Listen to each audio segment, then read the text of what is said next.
Yes, we are streaming also on YouTube. So please take into account that our session is visible and audible not only in Zoom, but also via YouTube channel. I'm glad to see attendees at our sessions. My name is Maria Matskevich, and I'm working for the Sociological Institute of Russian Academy of Sciences. And I'm pleased to moderate this session. And just a few words, a few remarks about some technical details of our session. Maybe most of our attendees have already known that you are not right now audible and visible to our presenters, but if you like to ask questions, please use the Q&A button at the bottom of your screen, and do not use the chat section, please. We can read out your questions in Q&A section, and if you like to ask your questions in a live mode, so please raise your hand, use this function, raise your hand, and I'll give you a floor. This is mainly for the second part of our session. Let me introduce our panelists. I'm especially pleased to welcome here our discussant, Alexey Bratochkin, from the European College of Liberal Art in Minsk, Belarus. Thank you, Alexey, for joining us, especially today. We all know how difficult it could be, so many thanks, great thanks for your attendance. And our panelists in the order of appearance are Mikhail Nemtsev, the independent researcher from Moscow, Robert Latipov, the Perm branch of the Russian NGO Memorial, Robert and Tatiana. Tatiana will help Robert with translation. Thank you, Tatiana. Then Oksana Dobkopolova, who is a researcher from the Odessa National University, and Alexey Kamensky from the Perm branch of the Higher School of Economics. So how we are working? Let's start from the discussants talk for from 15 to 20 minutes. And then all the panelists will have time to reply. And then we are waiting for the questions from the audience. So please ask your questions in Q&A. Sorry for then the same thing again. So, Alexey, the floor is yours. Please. I'm sorry, I have a little problem. I decided that maybe I would ask a question after the report of the participants, or we have another situation. Alexey, that's the way how we are working. All the papers were uploaded beforehand, and all the attendees, I hope at least, they've already watched it, them. Okay. So, yeah, please. Okay.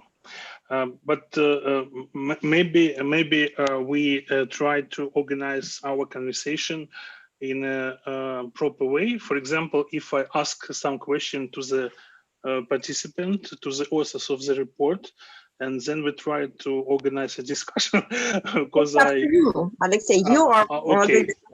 Thank you, because I'm sorry, I don't understand the scheme of our work, and it's a little bit difficult for me now to suggest some big statement about all reports. But I decided to begin from the report of Mikhail Nemtsev. It's very interesting presentation about militarization of historical politics in Russia. for me is interesting topic, especially in Belarus, because we saw some transformation of our ruling regime in something like a military junta, and it's interesting to compare some features of public atmosphere and political atmosphere in Belarus with some political atmosphere in Russia. And my first question is about Soviet legacy and the role of Soviet legacy in militarization of historical politics. I try to explain in my childhood and in my teenage years. I had many times the phrase struggle for harvest, битва за урожай, and it's very specific discursive repertoire in Soviet official newspapers, media. And my question is, what's the difference between using this discursive repertoire about from the fields of war in the Soviet time and using this repertoire in Russia now? What changed if we speak about the term militarization? Maybe it's possible to explain it. It would be good for discussion. Alexei, can we collect all the questions at the beginning and then all the others have time to reply? Okay. Thank you. The next question to Mikhail, it's about some contradictions, not in his presentation, but in the role of Orthodox Church in Russia. And Mikhail used in his presentation a very interesting picture about a new Sabor, a new church built in a very symbolic form and symbolized some changes in internal policy of Russia. And for me, role of Orthodox Church is something maybe peaceful if we speak about normative level, yes, at like a idealistic topic. But I see some contradictions between some features of Orthodox Church and idea of militarization. And I have a question: is the idea of militarization works in ideology of Orthodox Church now, or this is something internal for the Church, something external for the Church, not internal? And it's interesting because, for example, some representative of Orthodox Church in Russia, I don't remember exactly the names, but I had their speeches. It's not so militant as as it would be if we connect closely Orthodox Church and Putin's government. And for me, it's interesting what kind of changes happened in internal policy of Orthodox Church if we speak about militarization. Then I would ask about a different dimension of militarization. From the beginning of your presentation, you tried to describe a level above. You tried to speak about some government decisions, and then you finished your presentation describing how usual population try to react for this politics, and using Sergei Ushakin's ideas about aphasia. You said that that, for example, a usual population society from below supported this militarization because it's gave them some communicative tools to unite and express their opinions and something else. And for me, it's maybe a controversial idea because if we speak only about communication tools, we should ask a question about some values, which is the content of this, which is using with these communication tools. Because for me, if we speak only about communication tools without some values, it's like very formal talks. And maybe you try to say some words about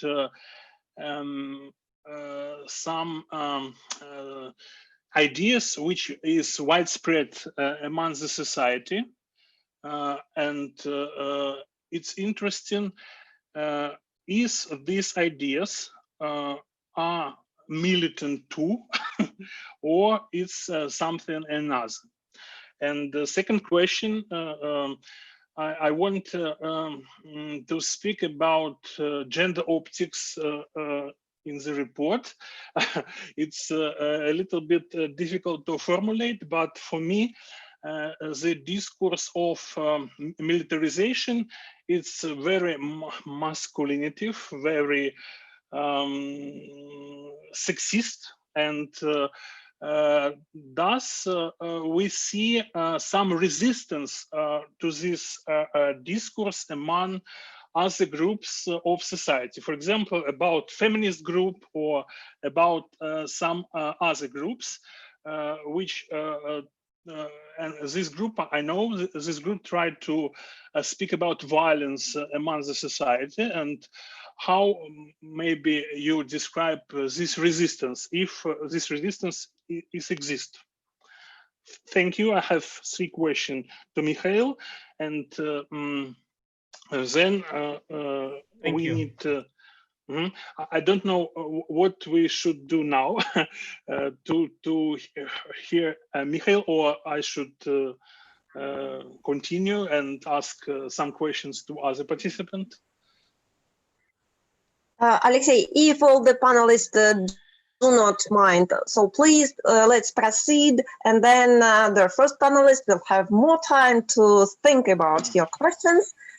It's not fair, but nevertheless, let's proceed to more questions to Oksana and Alexei. Okay, and I continue. Okay. Yeah, thank you.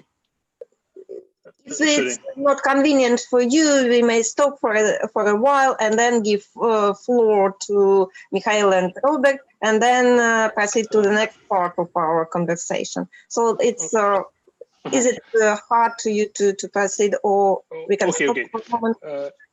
If I try to continue and ask all questions to all participants.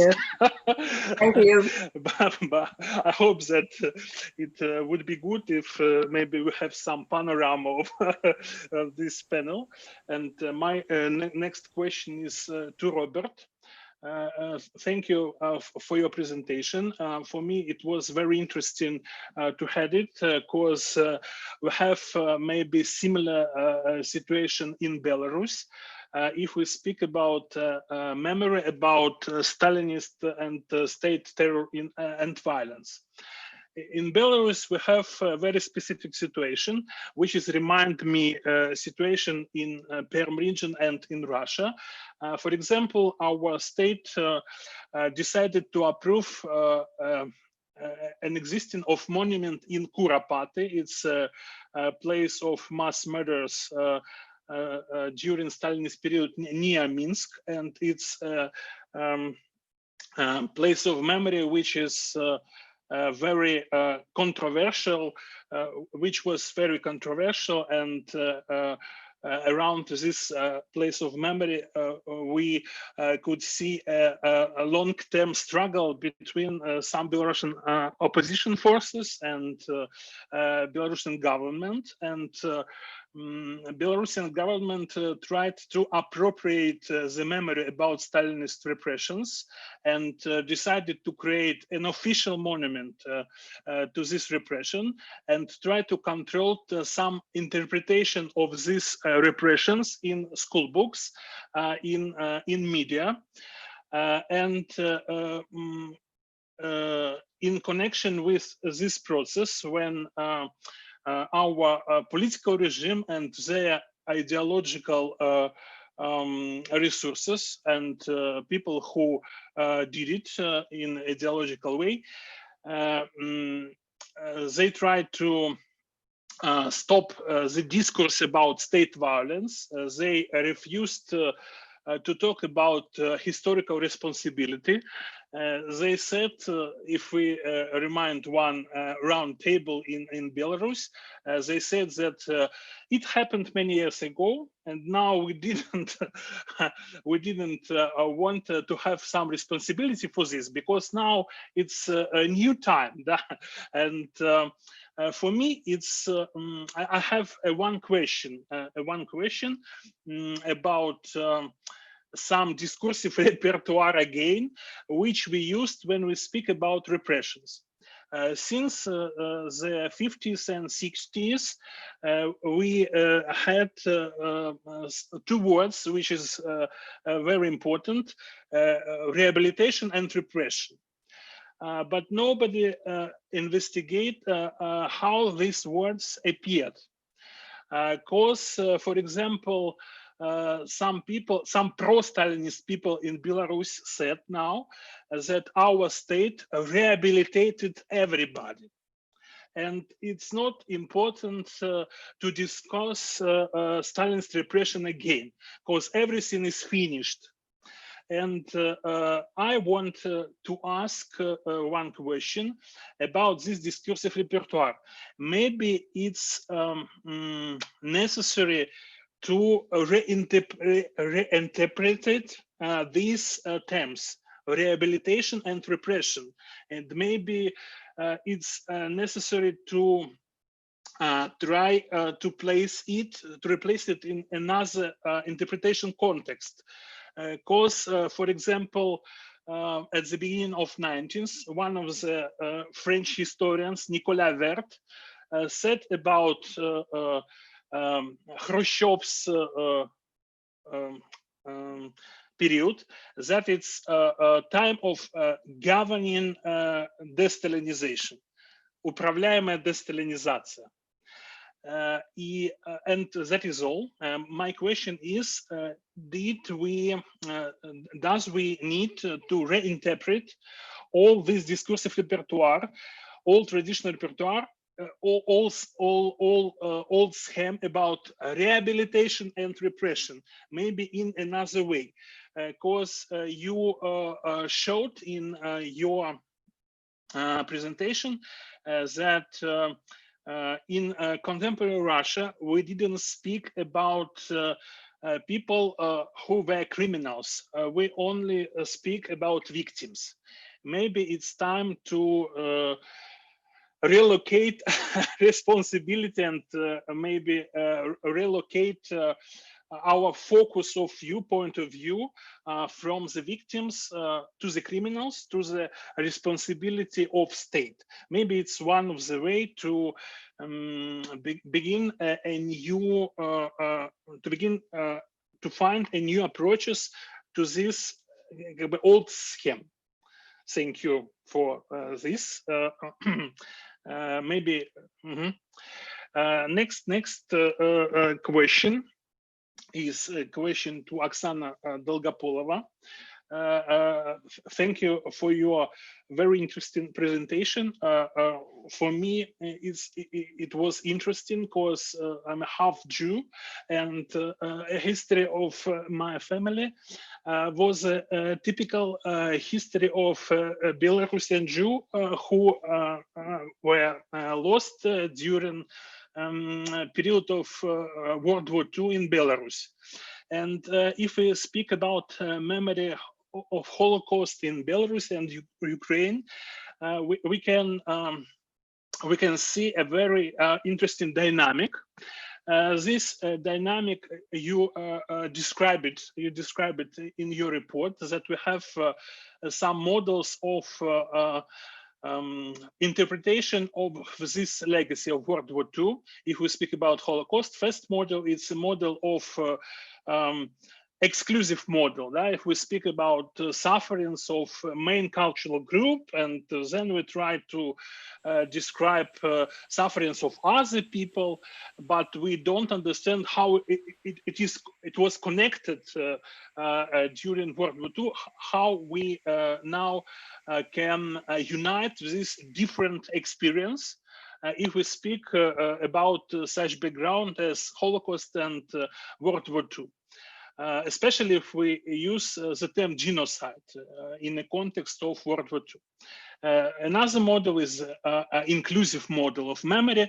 When we try to unite different memory, try to find something which is defined like a multi-directional memory. Yes, we try to find some whole approaches to these different memories. And at the end of your report, you described the history of Babi Yar, how commemoration in this place happened in Soviet times and now. And you finished with interesting conclusion that we have different kind of values. But I want to ask you, what kind of values you mean? If we speak about this value struggle, because I understand that now we live in Belarus or maybe in Ukraine or Russia in a period of very specific cultural wars. And during this and due to this, we begin to speak about values, different values. And if we speak about memory, I want to ask you what kind of memory, what kind of values we need to discuss if we speak about historical memory. What you see as a main point of this value discussion. Thank you for your attention. And then the last but not least, maybe it's my question to Alexei Kamenskih. Alexei, in his presentation, he described a very interesting experience. It was an attempt to organize some place for discussions for people from different countries, especially from countries which had a conflict between them. After the annexation of Crimea, everybody saw the dynamics of a conflict between Russia and Ukraine.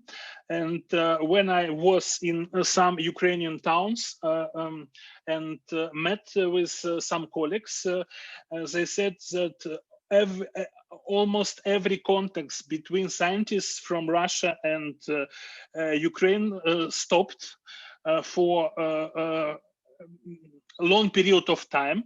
And for me, it was a very specific and dangerous situation, yes, because if politics didn't communicate, but it's not good if people who try to investigate and invest their forces in some intellectual development lose all connections. And in your presentation, you tried to find some model of communication, reconciliation in the cases of conflict. And I want to ask you one question. what topic was more inconvenient during this dialogue? What topic was most disputable during this conversation? Why I ask this question? Because during your presentation, you named some topics which is discussed during the working process in school which you organized, but I didn't understand. Did this topic appeared during the working process, or this topic appeared before this process? Because as far as I understood, some people have some stereotypes before the visiting this school, had some point of view to this situation, and did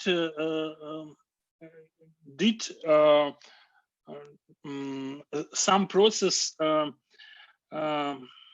which you organized was difficult when you tried to find some whole topics from below, not like in a colonial perspective, yes, which you try to suggest some agenda from the Russia points of view.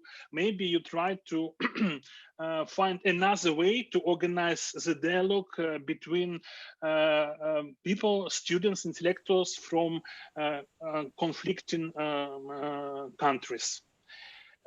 Thank you so much. I tried to describe my opinion from these presentations. It's a little bit difficult for me during language skills. Sorry. Alexey, thank you very much for the great beginning of the discussion, and now the panelists have time to reply, but just take into account that we have half an hour to reply, and at the same time we have at least one live question from Carol Mann, and I believe we have much more during the next half an hour, so please be as concise as you can. So please, who would like to start? Well, who would like to start? Yeah, please. Right. The floor is yours. Okay. The order of appearance, right? Yeah, well, yeah. Thank you everyone for spending time listening to my looking at my presentation, and I especially want to thank Maria for his exhausting communication with me, and Alexey for very attentive and absolutely correct reading of my presentation. I had the same language troubles, so thank you very much for your patience and for energy you presumably spent just to get into what I was about to say. That's fine. And thank you for really good questions, because I didn't really think, well, okay, I'll touch it later. Well, first question, this connection of post-Soviet militarism and Soviet militarism, right? Well, my main topic here was in this presentation was to present a kind of a blueprint of a dynamic model, which would explain why historical memory in Russia is being militarized. Maybe I had to spend more time speaking about history wars going on between Russia and neighboring countries. But well, I wasn't aware that this topic of history wars will be so much discussed in our presentations. So if I knew that, I would speak about it more. I'm sorry for that. Well, I would say that with contemporary militarization of history, and as well as militarization of public discourse in general in Russia, has some continuities with Soviet militarism, of course. At least because it's inevitable, because we all speak the same language, right? We have the same shared common sense memory and the same cliches which had been like emerged many years ago. They still in use. You say "Bitva za urozhai," and I just inevitably remember this great poem of Elena Fanailo. There she uses this cliché and works with it, and so on. So first, we have, of course, there is a continuity on the level of discourse, as well as we still use the same language. So people educated in the Soviet Union, they still very active, so they still use the same language. There is no wonder. But on the social psychological another social psychological explanation of this is available. I would say that in the Soviet time, this martialized or militarized language was used to mobilize some existential mobilization, right? Битва за урожай, битва за высокие надои, whatever. This is a state of some existential condition, which is very authentic and is kind of source of some high self-esteem for many people. So this language is effective to convey some existential ideas and values, and that's why it is used all over the world. Like, you know, studies of militarism began in Great Britain, partially when they studied how this language is used to convey some values, existential values. So again, then on the level of public discourse, I would say that people who rule the discourse, public discourse in Russia, they try to reproduce the conditions of Cold War with this contradiction of two systems, because they do it in their own interests. I can't go deep into it, but I quoted this saying about major Putinism, right? We have no real Cold War now, but they still walk the same language, trying to reproduce this condition. There is also a discontinuity.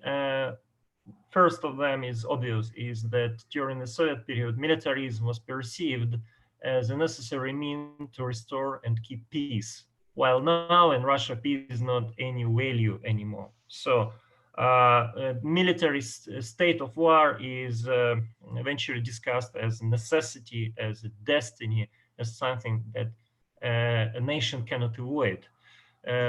Like, you know, Irina Chechel studies it on the level of discourse of public speeches very deeply for years, so I can just address her works. So there are continuations and discontinuations as well. Well, the second question was about the position of Orthodox Church. Very shortly, as far as I can see, there is, and I can depend here on some studies, not by myself, by Nikolai Mitrokhin and Zhanna Kormina and others.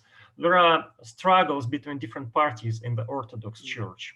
Of course, ideology of militarism is deeply contradicts the values of Orthodoxy. It's obvious. But at the same time, many people who are influential in the church, they socialized in different militarized structures. They have military background, and for them, this worldview is very natural. So they somehow desire militarism just to feel themselves comfortable. They can speak on this language, and they use this language because this language is the most natural for them. It's kind of a deep fight of different structures in the church, predestined by this very complicated demography of the church, I would say. And at the same time, church tries to find the connection with the state. So if the state public discourse is in the process of militarization, church public discourse must somehow correlate with it as well. So the short answer is this: we have to militarize themselves because there is a necessity on the level of policy, and there's demand from grassroots demand, even if militarization is deeply against the very values this church backs and stands for. Well, about discourse and this state of aphasia. Well, your reading of my usage of this concept was absolutely correct. I was afraid not to be precise enough, and I see from your question that, well, I somehow could explain my thoughts. So thank you for this question. And the question is really complicated. I would say that I would say that as far as I can see, militarism is somehow is a good way of existence.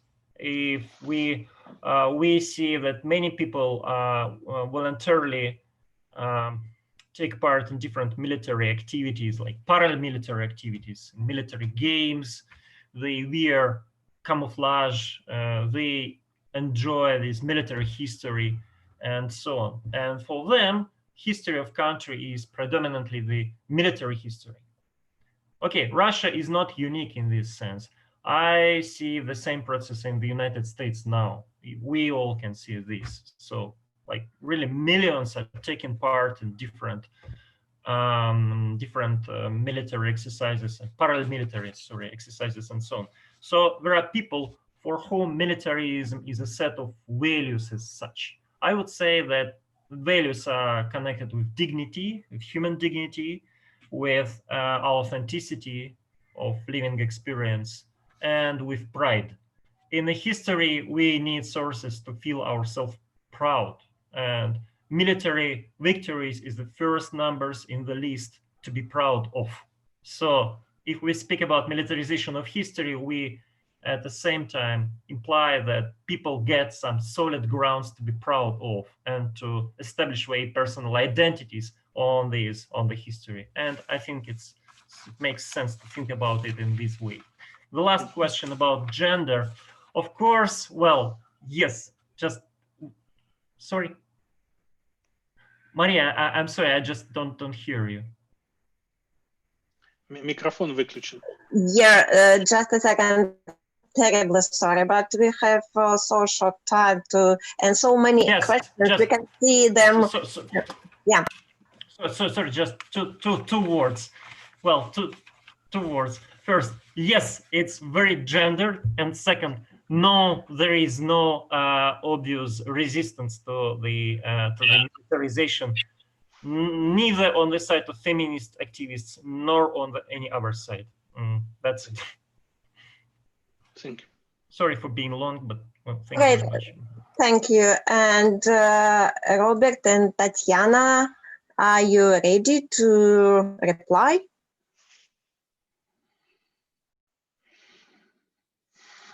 Tatiana?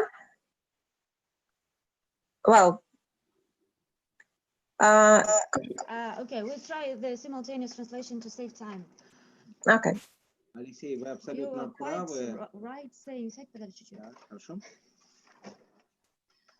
Алексей, вы абсолютно правы. You are quite right saying that. Когда говорите о том, что необходимо перезагрузить to have a kind of reload и смена контекста and change the context. У терминов, которыми мы обычно используем, когда говорим об истории террора. Если говорить, например, о репрессиях, то действительно чаще всего это воспринимается массовым сознанием как некое стихийное бедствие, чума, а не как серия целенаправленных действий государства в отношении граждан. Tatiana, sorry, could you move closer to the mic because it's hard to hear you? Okay. Okay. Just much better. Thank you. So, speaking of rehabilitation, quite often it is perceived, this word is perceived as the state's duty to recognize that a certain citizen has been aggrieved by the state and certain unlawful things were done to the citizen. He was punished in an illegal way. Но в реальности, But actually, если мы if посмотрим на we процесс look at the реабилитации, process of rehabilitation, то чаще всего мы увидим, quite often we что на see самом-то деле that actually государство не the признало state has not своей acknowledged вины its перед guilt гражданином. to this citizen.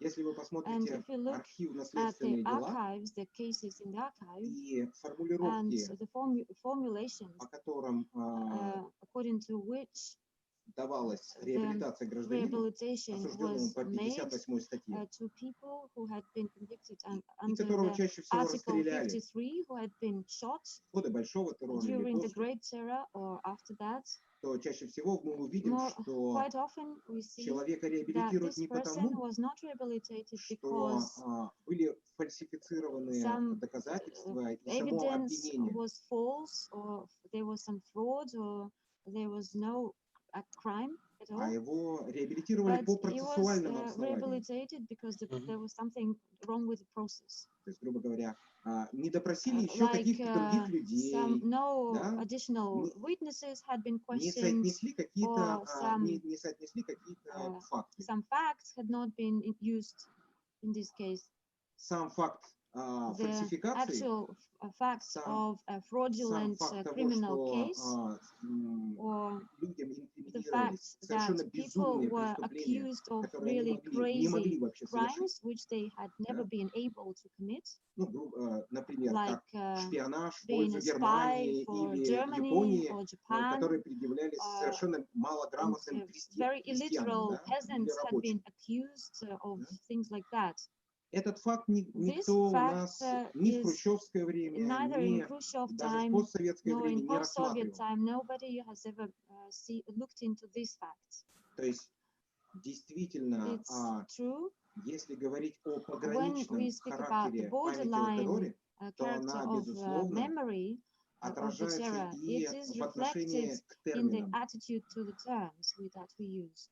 И действительно And it's необходимо true that it is necessary по-другому to have заставить общество и the государство society по-другому and the взглянуть state to have quite a different на view саму эту терминологию, да, these используемую, terms that и we use практики их and the использования. practices of using these terms. Если говорить коротко, нужна действительно Speaking перезагрузка и в этой briefly, сфере. we do need a reload in this field. Другое дело, как заставить And the other thing is, how do we российское get государство the Russian state к этому процессу приступить. to start on this process? Потому что, как And мне кажется, as I believe, нынешний пограничный the характер, present-day как я его называю, borderline пограничный character, характер as памяти о I call терроре, it, the borderline то character это of the memory of the terror, сознательный выбор it и is the позиция conscientious современного choice and российского position политического of the руководства. modern authorities in Russia.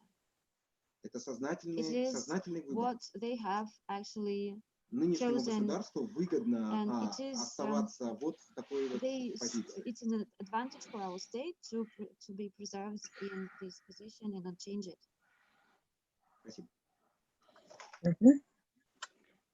Okay, thank you. Oksana, would you like to join the discussion? Yeah, sure. Thank you. I'll try to be to give a very short answer because we have no time. And tomorrow I invite all to visit the roundtable, especially devoted to Babin Yar problem and Babin Yar memory problem. And it's a great responsibility for me to speak in day of Babin Yar memory. Today is Babin Yar memory day in Ukraine. I'll try to answer the question about the values which I mean when I speak about different systems of values in commemoration. When we speak about memory, we ask ourselves what is our purpose? What is the purpose of commemoration? For what we want to commemorate some event? And this commemoration, our decision to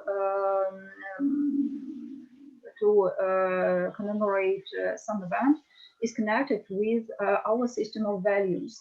If we go in a system of values organized around human rights and around the notion of dignity, it is one situation, and I want to mention here Katya Petrovskaya, whose book maybe Esther we discussed a few days ago.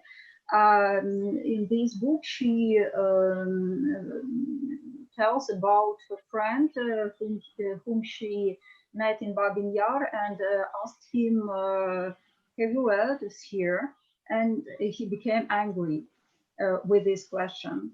He said, it doesn't matter, have I relatives here or not, because it's a question of dignity. Because these people perished here, and nobody, they have no relatives to keep the memory. It's all the same. If I Jew or I'm not Jew, have I relatives killed here or not? It's our responsibility. If we build our system of values about some overhuman value, such a nation, party, or something, we have absolutely other picture. We can speak about such over human value as new political entity, Soviet people, for example. And in this new political entity, all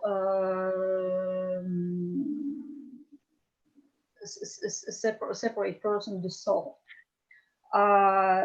If we speak about nation, for example, as overhuman value, it's a problem. Because when we speak about commemoration of a certain place of memory, we ask ourselves why we, in our case, Ukrainian state, ought to commemorate this place. The symbolic weight of Babin Yar is huge. It's really huge. And if we go in this way of commemoration through overhuman values, we try to appropriate this place of memory. And how can we appropriate it? We can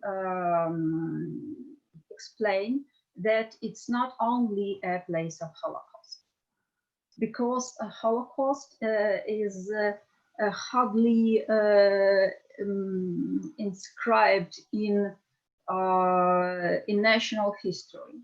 We ought to make an effort, a serious effort, and this effort could be pushed with human rights, with understanding of human rights. If we don't dance from human rights and the notion of human dignity, we will go to this question, not only Jews, not only Roma, not only prisoners of war, and so on and so forth. And regrettably, in situation of nowadays, we have fighting discourses of these places of memory.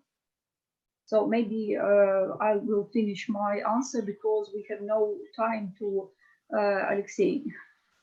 Sana, maybe one more addition to you asked Misha Nemtsev about feminist reaction on military discourse. Ukraine now is a country in situation of war. And I can say that we have a great effort of demasculinization of this discourse. And Ukrainian society, maybe not state, Ukrainian society make a great effort to demasculinize this discourse of war. So I keep silence.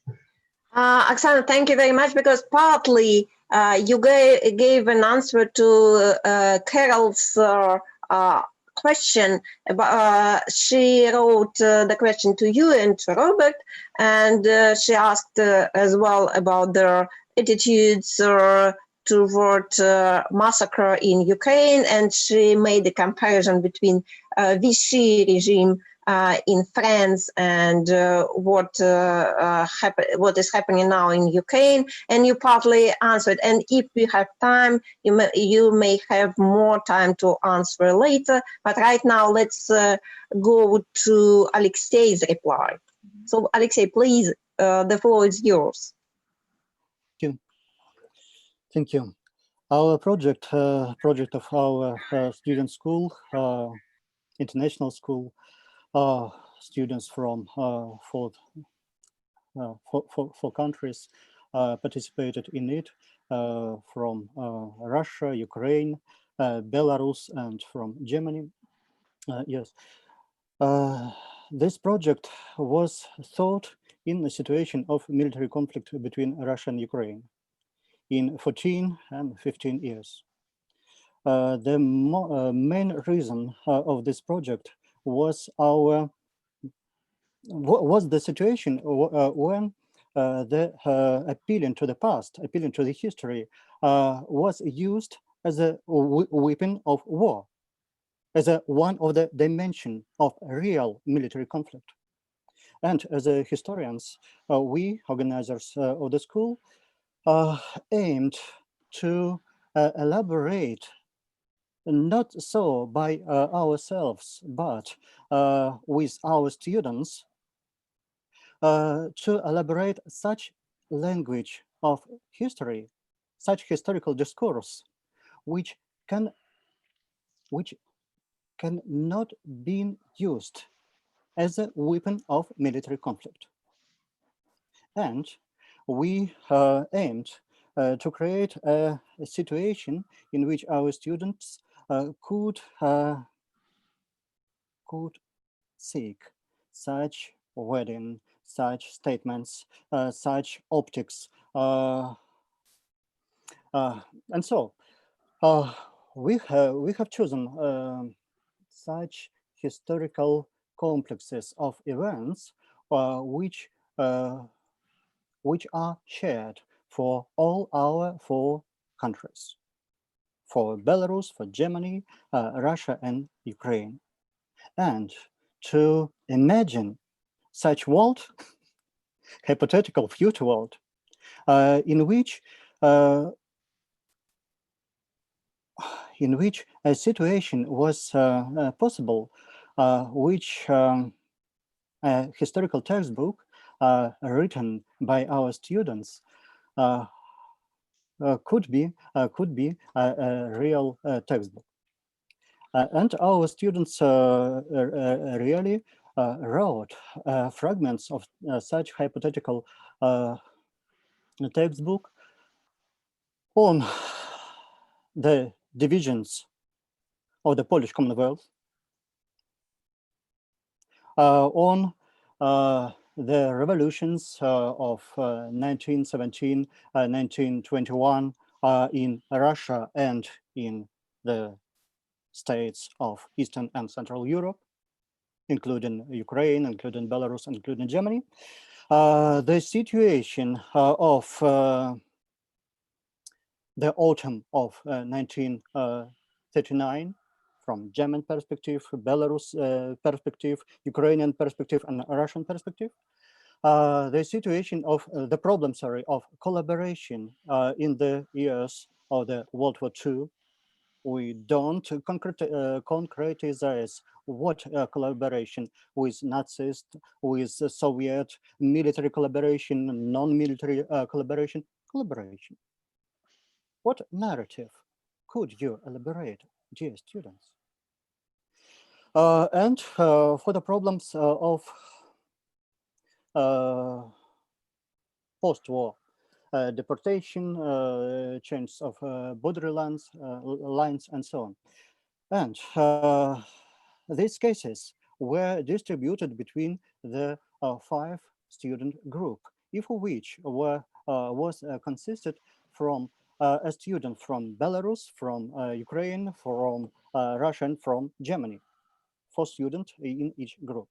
And we really get such texts. And they were wonderful texts, really. Our students succeeded to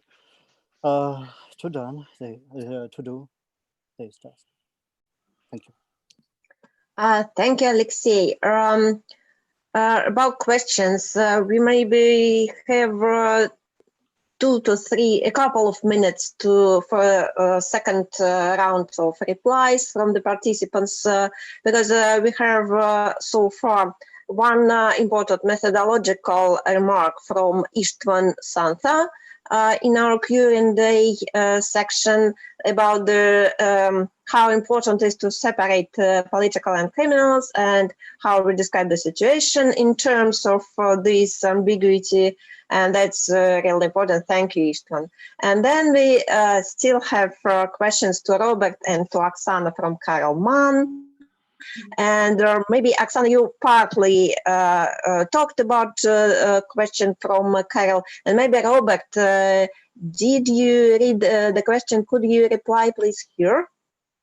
About literally censorship, whether it was possible to read, for instance, Vasily Grossman, Жизнь и судьба.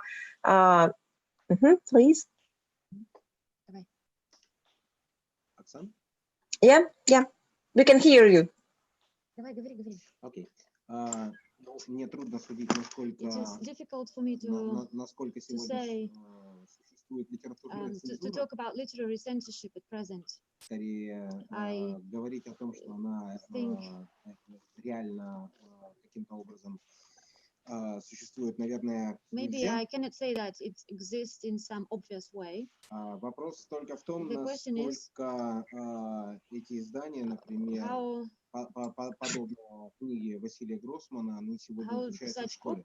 Studied at schools at present. И, к сожалению, тема, насколько я вижу и общаюсь с педагогами, да, если в 90-е, в начале 2000-х годов этой теме уделялось достаточно большое внимание, то сейчас учебные планы построены таким образом, что эта тема, она уходит на периферию. И если учитывать, что этой, опять же, теме памяти об истории репрессий, политических репрессий, также уделяется незначительное внимание и на уроках истории по-прежнему, то получается, что у молодых людей сегодня ограниченное понимание того, что, собственно говоря, это такое. В своем докладе я привожу в качестве примера такого результата вот такой политики, результаты социологических опросов.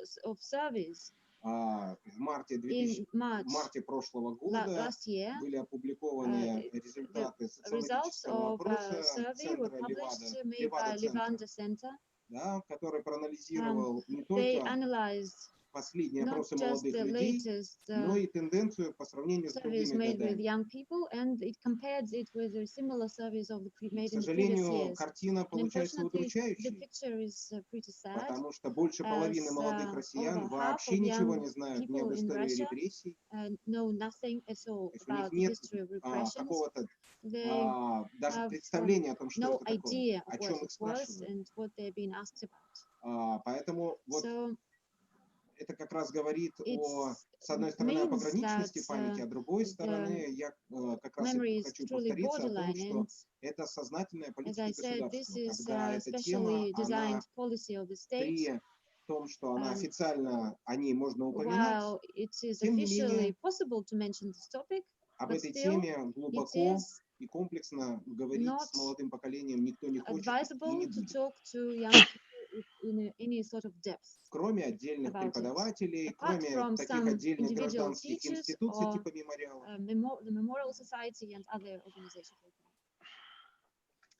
Robert, thank you for your reply. Just a very short remark, but maybe could be more optimistic than that your view, or maybe otherwise it's less optimistic, because it seems that younger generations have a little historical knowledge on basically all the topics. So that's not only about repressions, that's a living attitude towards all the topics.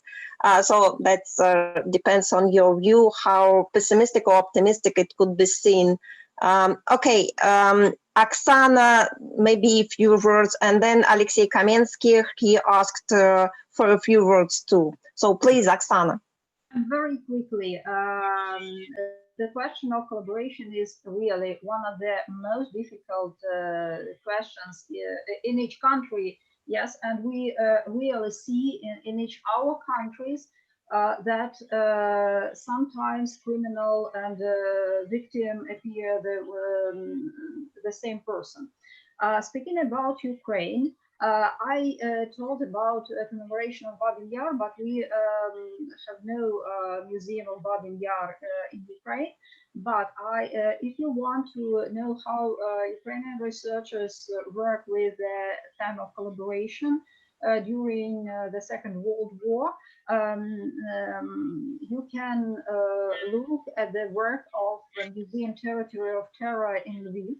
And there are a few very, very serious researchers who appear public persons, and it's very hard, but it's normal for Ukraine to discuss these problems. Thank you.